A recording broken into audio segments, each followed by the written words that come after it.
Hello అక్వామన్, మన రుద్రగాడి గుండె ఎట్లా పెరగాలి, ఇంకా కలర్ ఎట్లా పెరగాలి అని చెప్పి నేను ఒక వీడియో పెట్టా కదా. దాంట్లో చాలామంది ఆక్వాబార్గ్ బ్రోని అయితే అడగమని చెప్పారు.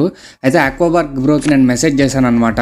బ్రో, ఇది సంగతి, నా ఫ్లవర్ అని ముందు ఇట్లుండేది, ఇప్పుడు ఇట్లా అయిపోయింది, దీనికి కలర్ పెరగట్లేదు, గుండు పెరగట్లేదు, అసలు ఏంటి అంటే ఆయన చాలా టిప్స్ చెప్పారనమాట. బ్రో అయితే వాయిస్ రికార్డ్ కూడా పంపించారు, అసలు ఫ్లవర్ అన్ని ఎట్లా గ్రూమ్ చేయాలి ఏంటి అని చెప్పి అన్నీ చెప్పారు. అయితే అందులో ఫస్ట్ది వచ్చేసి ఇట్లా వినైల్ షీట్ ఒకటి వైట్ తీసుకొని 3 సైడ్స్ కూడా పెట్టామన్నారు అనమాట. సో ఒక వినైల్ షీట్ అయితే తెచ్చుకున్నాను, అట్లా 3 సైడ్స్ కవర్ చేసేసాను అనమాట. చూడొచ్చు ఇప్పుడు మీరు ట్యాంక్.